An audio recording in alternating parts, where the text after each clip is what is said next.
Akhirnya rim yang kita lama dah tunggu dah sampai dekat kedai. Okey, rim apa? Rim Jepun? Bukan. Rim AOW? Bukan. Tetapi rim yang model baru daripada jenama Veloswheel, guys. Wan Cina dah lama tak buat video unboxing. Hari ni Wan Cina nak unboxing rim baru daripada jenama Veloswheel. Akhirnya dah sampai model baru. Wan Cina dah lama tunggu, banyak customer juga tanya. Okey, kita buka kotak dulu, tengok rupa rim dia macam mana, guys.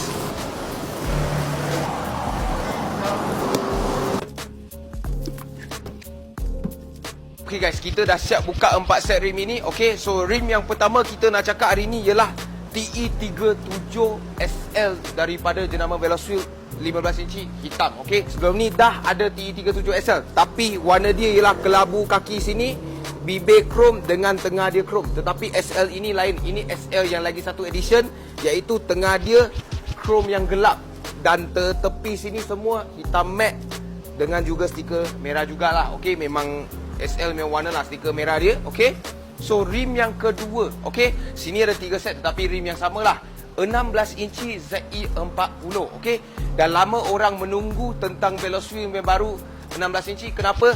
Sebab sebelum ni 16 inci ada C28 saja. Orang semua dah bosan pakai C28. Sekarang orang nak yang lain. Banyak orang tanya TC ZE. TC belum datang. Kita sampai dulu ZE40. Okey, ZE40 kali ini ada 3 warna. Okey, 3 warna iaitu hitam kilat. Okey, hitam kilat yang pertama. Yang kedua ialah hyper black. Hyper black memang cun jugalah warna dia. Dengan yang ketiga ialah matte gum metal. Warna dia memang cun gila lah. Okey, kita boleh nampak matte gum metal dia memang rasa memang made in Thailand punya quality lah ini. Okey, so Veloswheel macam dulu sama juga, dia takut orang tak tahu dia made in Thailand. Depan, kiri, kanan, belakang semua dia ada cap made in Thailand.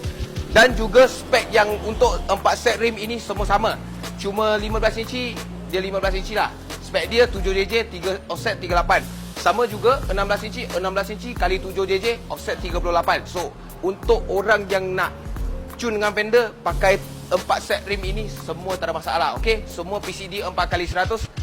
Yang PCD 4114 memang minta maaf belum sampai lagi daripada jenama Veloswheel. Korang tunggu lagi lah. Okey, so itu saja untuk video kali ini. Kalau korang suka video kali ini, tolong like, share dan komen ke bawah apa yang korang nak tengok sosial. Macam biasa, cari rim, cari Wan Cina. Thank you guys.